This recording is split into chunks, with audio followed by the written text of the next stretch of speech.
ইংরাজির budget প্রস্তাব তো আজকে পেশ হলো। বাজেট বই এখনো সংগ্রহ করিনি, অর্থাৎ লাইন বাই লাইন পড়ার সুযোগ এখনো হয়নি, ফ্যাক্টস ফিগার দেখিনি। শুধুমাত্র তার উপস্থাপন শুনেছি, যতটুকু এই শোনা থেকে যা মন্তব্য করা যায়। আমি বলবো যে এই বর্তমান যে অর্থমন্ত্রী, তার এটা তৃতীয় বাজেট। প্রণজিৎ সিংহ রায় মহোদয়, তিনি এই গতানুগতিকতার বাইরে এক চুলও বেরোতে পারেননি। বাজেট শুধুমাত্র ফ্যাক্টস এবং ফিগার, কিছু অঙ্ক বাড়লেই এটা দিয়ে যে বাজেটটা জনমুখী হলো কিনা, ইনক্লুসিভ হলো কিনা, এটা প্রমাণিত হয় না। তার জন্য এটা সুপরিকল্পিত একটা রূপরেখা থাকা চাই। আমাদের রাজ্যের মানুষের আর্থসামাজিক কাঠামোর উপর, বৈচিত্র্যের উপর ভর করে কিভাবে তার ইতিবাচক যে পরিবর্তন আনা সম্ভব। গত দুটা বাজেটে যেমন সেরকম তার কোনো চিহ্ন ছিল না, এবারও প্রায় বলা যেতে পারে সম্পূর্ণ এটা হলো, অর্থাৎ এটা মানে বব্বারম্ভ। যেমন উদাহরণস্বরূপ বলছি আমি, শিক্ষা বলছে, এবং আজকে অনেকগুলো বিলও পেশ হবে, প্রাইভেট ইউনিভার্সিটি সরকারি ইউনিভার্সিটিকে একটু তার কলেবর বাড়ানো। কিন্তু শিক্ষা তো উচ্চশিক্ষা বা তার যে এই পোস্ট গ্র্যাজুয়েট স্তরে যাওয়ার আগে প্রাইমারি শিক্ষা, মাধ্যমিক শিক্ষা, সেদিকে নজর দিতে হবে। সে সম্পর্কে একটা কথাও নেই। স্কুলগুলো ত্রিপুরাজ্যে এখন বলা হচ্ছে 4 শতাধিক স্কুল, প্রাইমারি স্কুল একজন মাত্র শিক্ষক দিয়ে চলছে। তারপর মাধ্যমিক বা সেকেন্ডারি অপ্রতুল শিক্ষক নিয়োগের কোনো চিন্তা ভাবনা, এবং শিক্ষক যারা নিয়োজিত নানা কারণে তারা আজকে এই অনিশ্চয়তার মধ্যে আছে। সর্বশিক্ষা অভিযান, সমগ্র শিক্ষা অভিযান, একটা শব্দ প্রয়োগ করা হয়নি।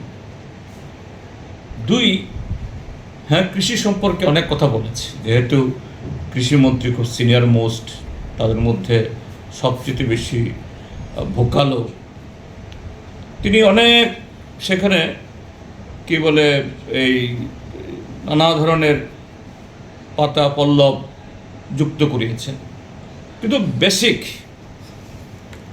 ত্রিপুরাজ্যের কত জমি আছে, সেই জমিতে বেশি ফলন আনতে গেলে পরে, এবং ত্রিপুরাজ্যের বেশিরভাগই হলো গরিব কৃষক, মাঝারি কৃষক, তাদেরকে সেরকম সুবিধা দিতে গেলে পরে সেচ এবং আরও নানা ধরনের কৃষি সরঞ্জাম কীভাবে সরবরাহ হবে এবং তাদের থেকে উৎপাদিত পণ্য কীভাবে বাজারজাত হবে, এগুলো নিয়ে কিছু এখানে সেখানে কিছু বাজার তৈরি করবেন।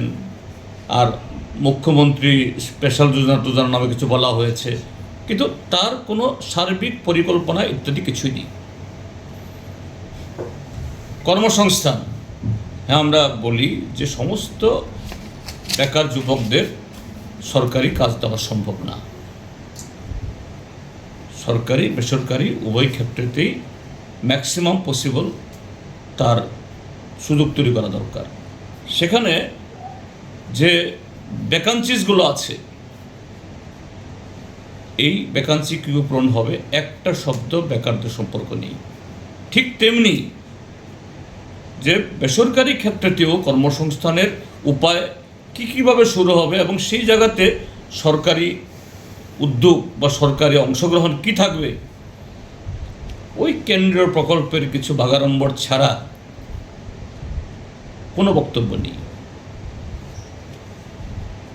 আইন শৃঙ্খলা, আইন শৃঙ্খলা উন্নয়নে শুধু কিছু পরিসংখ্যান তৈরি করা ও অফিস থেকে বানানো, 100টা এফআইআর দাখিল হলে পরে 10টা এফআইআর এই গ্রহণ করে না, তার কোনো তদন্ত হয় না, অর্থাৎ অপরাধীদের একটা স্বর্গরাজ্য। তো কেন এই অবস্থা? এই অবস্থা হওয়ার পেছনে কারণ হলো যে আরক্ষা দপ্তরের যে বিরাট শূন্যতা, এই শূন্যতা পূরণে তাদেরকে আরও কীভাবে দক্ষ করবে, আর আইনশৃঙ্খলা উন্নয়নের সাথে সামগ্রিক গণতান্ত্রিক পরিবেশ, এটাও যে সব দিক থেকে একটার সাথে একটা সম্পর্কিত। এই জায়গায় কর্মসংস্থান, সুস্থ সামাজিক সাংস্কৃতিক পরিবেশ, সুস্থ শিক্ষার পরিবেশ, কাজের পরিবেশ, এগুলি না থাকলে পরে আইনশৃঙ্খলা শুধু একতরফা উন্নয়ন হতে পারে না। তো সবটা মিলিয়েই যে একটা পরিকল্পনার সাথে আরেকটা পরিকল্পনা, অর্থাৎ অর্থনৈতিকের সাথে সামাজিকের, সামাজিকের সাথে শিক্ষার, শিক্ষার সাথে স্বাস্থ্যের কোনো যোগাযোগ নেই। কিছু সুন্দর সুন্দর বাক্য চয়ন, কিছু শব্দের অবতারণা, আর কিছু অঙ্ক, এগুলো বিস্তারিতভাবে স্টাডি করে একদম কোথায় তার ফ্ল। আমরা বিরোধী দল মানে বাজেট পাস না হোক তা বলছি না, বাজেট তো পাস হতেই হবে, পাস হবেও, কিন্তু যে এই সীমাবদ্ধতার মধ্যে কিভাবে যে অর্থের প্রস্তাব করা হয়েছে সেই অর্থ আরও ভালোভাবে খরচ করে এই রাজ্যের সামগ্রিক উন্নয়ন হতে পারে, আমাদের বক্তব্যের সময় সেগুলো আমরা রাখবো। কাজেই এক কথায় বলতে পারি যে এই বাজেট তার বিগত 2 বছরের গতানুগতিকতা এবং অন্তঃসার শূন্যতার থেকে বেরিয়ে আসতে পারেনি। এতে সুনির্দিষ্টভাবে এ রাজ্যের যে অর্থনীতি, তার যে কৃষির উপর নির্ভরশীল, আর তার সাথে আরও সামাজিক বিভিন্ন দিক, এই জায়গাতে কীভাবে একটা সন্তুলন নিয়ে আসবে তার কোনো দিশা নেই।